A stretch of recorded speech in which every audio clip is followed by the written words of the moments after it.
right, Mark and Grace here with the Real Marriage Podcast. We are today kicking off a 4-part series on how to make decisions as a couple. And let me start. You can actually read the verses and then I'll explain the principles. Genesis 2:24. I would need my glasses for that. Okay, well then I'll read it. Not to brag, but I can read it. Therefore, a man shall leave his father and mother, hold fast to his wife, and the two shall become one. So the key is, in life, as a general principle, always working toward one. Unity, staying together, sticking together, making decisions together, coming to agreement. That's always the goal, right? Isn't that why you get married in the first place? So Not everybody. Some people get married for the tax benefits. Okay. Or so they could sleep together without being brought up for church discipline. Matthew 12:25, Jesus says, every kingdom divided against itself is laid waste, and no city or house divided against itself will stand. So the principle is oneness and unity, and Jesus says division causes a house to crumble and to fall. Makes sense. So a vision is a shared, unified decision. Division is where you've got two visions. Literally, division means two visions. So when it comes to making decisions, and we're not talking about the little things. Like, what would be some examples of little decisions? Who cares? Whatever. Just let it go. Don't worry about it. Like what we want for dinner? Or... That's a big decision, man. Oh, That's gosh. a big decision. Okay, dinner. See, we already can't. What TV show you want to watch? Are we allowed to watch football on Monday night while we're snuggling on the couch? Just little things like that we need to let go, right? So within that, there are big decisions, though, that you better get them right. Mm-hmm. And you better agree on them. And almost every single time, very, very, very, very, very, very rarely, is there a decision that's more important than the relationship. And so you don't want to break the relationship for a decision when the relationship is more important than the decision. So that being said, there are 4 different options: delay, decide, defer, disagree. Those are the 4 options for making decisions together as a couple. First one, delay. This is a situation, honey, where there isn't a hard deadline. Sometimes life gives you hard deadlines. You got to make a decision as a couple. You can't delay. Can you think of anything in our background, in our history, where it's like we just have got to make a decision? Well, I mean, moving to Arizona, we had a little bit of time, but we needed to make a decision fairly quickly because there was a lot of implications to the decision, like school, house, job, salary. So we had a little bit of time, but once we knew we were released and we were going to move, then we needed to really get to that decision fairly quickly. Yeah, and some decisions, they're like, hey, you've got a job offer, but we need to know by X date. Mm-hmm. Hey, you can buy this house, but you would need to close sale by this date. Mm-hmm. Kids can go to school, but school registration closes and classes begin on this date. So sometimes there's decisions, you're like, we've just got to make it. We'll talk about how to make those decisions. But there are times where there's some breathing room. You can take your time, you can delay the decision. And this is usually where you don't agree, but you've got some time. Mm. And so what happens with the absence of a hard deadline, you don't rush the decision. And what we're saying is you make the decision together, and then the husband takes the responsibility for the decision. Mm-hmm. So because I'm the head of household, is what the New Testament says, we need to be one and make our decisions together. And then we need to work in a unified way toward acting on those decisions. But I need to take the primary responsibility for those decisions. Whether you make it or I make it or we make it, it's still my responsibility. Mm-hmm. So when it comes to delay, I think you alluded to it. Maybe talk about the move to Arizona. We now live in Scottsdale, Arizona. We've been here for almost a decade. Mm-hmm. And how I sort of was ready to make the decision. You were not. So we delayed, we waited, we took time, and we prayed to sort of get to the same decision for the sake of the relationship. Yeah, I hadn't heard from the Lord yet, and you had heard from him about needing to move. And so I needed to wrestle through some things with the Lord. And you gave me time and ability to do that and prayed me through it. You were doing all your research because that's how you go about decisions. I research in a different way, but I also need to hear from the Lord in my decisions. And so differently than you do, because you need to hear from the Lord too. But, and so, so yeah, we waited, like 5 months. I'd say at least, yeah. Yeah. Cause we started to think about it in February and then we moved in July. So it was pretty quick for a major life decision and with 5 kids. So you gave me space to kind of wrestle that through, talk that through with the Lord, pray that through. And then we came together in a conversation and started to talk about, okay, now I know that we are moving. What places is the Lord laying on our heart? What are the factors that are best for our family in this season as far as location, not just a random pick on the map. And then you started to sense some calling to Arizona. And when I visited here, it felt right. Yeah. Well, and for you and for I was ready to go. Okay, let's go. We were living in Seattle and we were released by God. It was time for transition and pivot in life.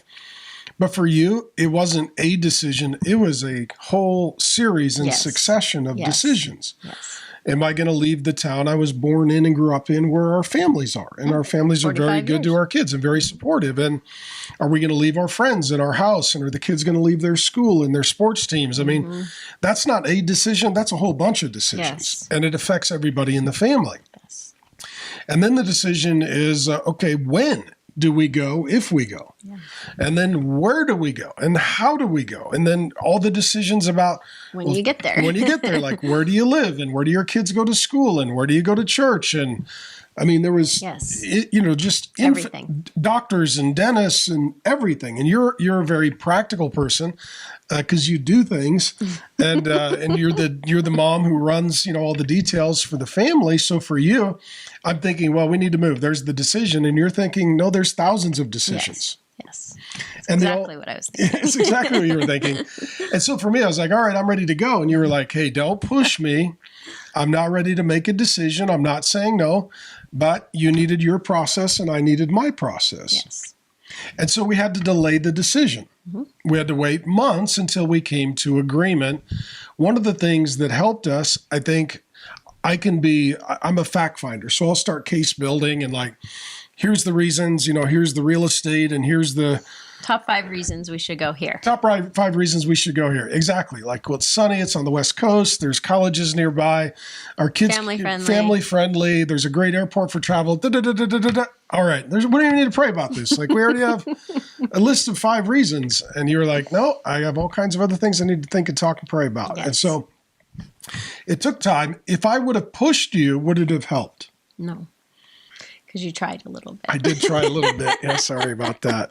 And I said, you can't push me. Yeah. I said, I'll get there. I just need a little bit of time to go through the process that I need to. Because for me, it included grieving because it was leaving a place I had been my whole life for 45 years. And so for me, it wasn't just a practical decision. It wasn't just we need to go. It was, I didn't think I'd ever live anywhere else. And so I needed to grieve what God had brought us through and also have faith that he was bringing us to something new and good. And we didn't know what that was yet. And so a lot of times people have a job they're going to or a home that they already bought, or we didn't have any of that. Or family or church. We had nada. No, we didn't know no anybody house, here. No job, no family, no church, no close friends. It's not actually a way that we would recommend people to generally move. No. But it's what we knew God was calling us to in that season. And it was really a huge step of faith, not just to move, but to do it the way we did it. And we did VRBOs for 4 months before we even were in a home. And so for us, and for me, there was some grieving that needed to happen. And change is hard for you in general. Yeah, it is. I'm a Steady Eddie. I appreciate that. That's why I'm still here. You haven't gotten sick of me yet. I appreciate that. But also, too, we had to remain unified because if we're going to lead the kids, Yes. if we're divided in this decision, and if dad is like, hey, everybody get in the truck, we're moving to another state. It would have been Mom is crying and chaos. saying, no, I don't want to go. Yeah. Well, then you're going to split the family, 5 kids right down the middle. Some are going to take mom's side. Yes. Some are going to take dad's side. Some are going to be just torn in the, in the conflicted middle. And that would have Yes. split our whole family. Yes, it would have. So So- thank you for not doing that. Well, thank you for agreeing to move. And we live in the same state. I'm pretty excited about that. All of us. It Yeah, worked out great. It did. It honestly did work out really great. But the delay and the taking the time, the other thing that helped was not just waiting, but maybe talk about the things that we were doing in the waiting to help come to the decision. Well, we were doing research. I was researching schools, and you were researching kind of the demographics. And we were continuing to pray because even though we knew we were released, we didn't know what we were released to. And so we continued to pray, okay, Lord, obviously we have 5 kids to provide for still. What does that look like? What do you have for us? We kept continuing to seek his wisdom in that. We didn't have answers before we left, but we had a peace about going. And so we had to pack up the house, and we had to, say goodbye to friends and make sure that we were helping the kids process Yeah. it and have closure. And in the same way we were trusting the Lord as young people, they were learning how to trust the Lord with a major thing in their life. And it was very hard because they loved their school and their friends and their extended family, grandparents, yes, and all their that. extended family. And so there was a lot of that we had to really work through and make decisions. And God completely directed us. And sometimes he just gave us one option, which actually I appreciated because there was so much going on that to have one option was kind of nice because we didn't have to try and figure out which one. It was just, this is what you're going to do. It's like, okay, one house, this is what one we're gonna school, do. one church building. I mean, Yeah. it was just one of everything. So Well, and in that too, Sweetie Pie, I think that delay allowed us to pray. It allowed us to do research. My personality, according to something called a Colby, is a quick start. So I make fast decisions. I trust my gut. I process information quickly. You're more of a fact finder. You need to think through all the details and do the research and consider the downside. And so, we work at a different pace in making our decisions, but we're better together if we, honor one another in that process. And we did have a bit of a deadline because God spoke to me and said, Ashley, our oldest, she's going to need to graduate with her class from high school. So that was like 7-8 months, whatever it was. And so that gave us a deadline. And then that was the deadline that we had to move by. So we did have the time to make the decision, and delaying the decision was the best decision. Had we rushed the decision, which would have been my proclivity, probably would have not ended up in Arizona. yeah, I mean, I don't know. I think this is where God had us. It just would have been a different roundabout way. Yeah. And since we didn't have a house for 4 months, it may have been, we wouldn't have had a house for a year or something. I don't know. It just would have probably been harder because Yeah. God's timing is better. And so we needed to wait on his timing, which he made clear through Ashley needing to graduate. So again, it was like, well, we need to do that for our daughter to honor that, to help her have, closure with her senior year. And so it really wasn't an option to us to not wait, in my opinion. Yeah, and I remember talking to each of the 5 kids in that series of events, a sequence of events, one-on-one, because they're all different ages and different personalities and different maturity levels. I said, how are you doing? This is a big decision, because we let them have a voice. Yeah, of course. Yeah, and they were going into 4th, 6th, 8th, and 10th grade, and one going into That's actually college. something important to put down. I'll put that for another. A view, a voice, and a vote. Yes, that's super helpful. And so when it comes to even a big family decision, a view is, who are you inviting in to see kind of the process and the decision? A voice is who gets to speak into it, and then a vote. So we told the kids, hey, we feel like we're probably going to be moving. They have a view into that. And then a voice. How are you feeling about that? as you're praying, what are you frustrated by, angry about, anxious about? What are your priorities? If we do move, what are the things that matter to you? What's going to be hard for you? What are you looking forward to? Giving them a voice. And then the vote was ours because we're the parents. And so it's like we need to make the decision, but by giving them a view into the process and explaining, and then a voice so that their desires and needs and concerns could be heard, it didn't break our family and it didn't break the relationships within the family. It was a hard season. Yeah. But we all got through it. We all got through the most difficult season of our entire life. We all moved together. We all started a church together. We're all serving Jesus together. Actually, everybody gets along. It's a really sweet, blessed, best season of our whole life. And they got to hear God speak. They got to see him provide. They got to see him heal their hearts and have new relationships with people that they didn't know. So it was as hard of a process as it was, because we were unified. They were able to come to us as the grounding place, and they needed to trust our relationship with the Lord, but they could also hear from the Lord too and get peace about the decision. Some of them did, some of them didn't. Ultimately, we had to make that vote. We also got to write out like lists of A, B, and C, like as a family, Priorities. What are the priorities and the important things to each of us? And the kids got to speak into that as well. And that was important. Yeah. And it helped them learn how to make decisions. Yep.